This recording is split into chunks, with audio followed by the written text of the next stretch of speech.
Pascal, beaucoup d'activités en fin de semaine? Oui, ça se déroule jusqu'à dimanche et il y a des activités vraiment pour tous les goûts, pour toute la famille. C'est dans le Vieux-Québec, Place Diouville, Théâtre Le Diamant, Palais Montcalm également. Et quand on parle d'activités pour toute la famille, il y a un grand spectacle de magie au Diamant, une conférence de Luc Langevin qui est le porte-parole de cette 13e édition.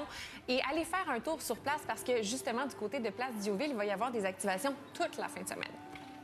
Énormément d'animations gratuites pour le public. Nous, ce qu'on veut, c'est faire connaître la magie à plus de gens possible.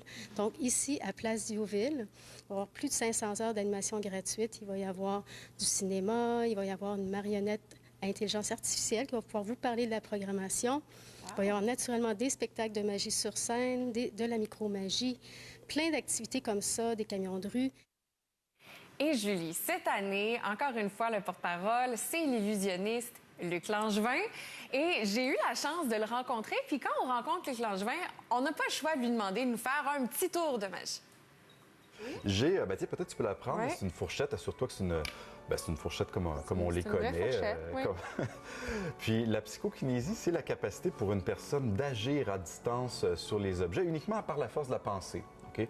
Donc c'est ce qu'on va faire avec la fourchette ici. Je vais me placer pour qu'on voit bien, simplement en la secouant comme ça ici. Tu peux voir déjà qu'il y a une branche qui se dresse comme ça. Une branche, c'est bien, mais ce qui est plus impressionnant, c'est de le faire avec la fourchette au complet. Si je la place dans ma main, comme ça ici... Je comprendrai jamais comment ça fonctionne. C'est le but, hein? Si tout le monde comprenait, je perdrais mon travail. J'adore ça.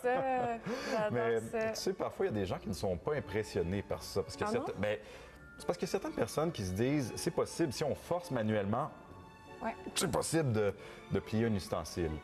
Mais regarde bien, je vais la remettre droite et je vais essayer de la plier d'une façon que c'est impossible de le faire avec les mains. Ça prendrait une machine. Et ça va se faire dans ta main à toi. Est-ce que tu es gauchère ou droitière? Droitière. Droitière, prends-moi ta main droite comme ça. Puis je replace la fourchette juste ici. Tu peux fermer tes doigts par-dessus. Ouais. Et tourner la main.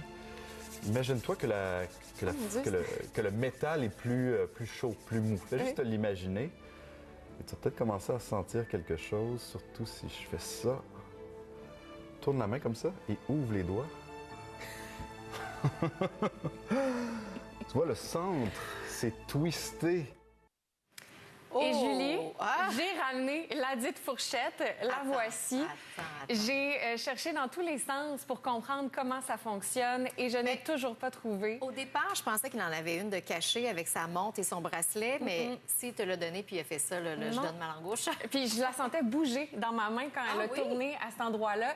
Donc, ouais, j'étais très... magie? C'est de la magie. Donc, si vous avez envie de vivre des expériences comme ça, c'est un rendez-vous jusqu'à dimanche au Festival de magie de Québec. Merci Pascal, bonne fin de semaine. Merci Julie.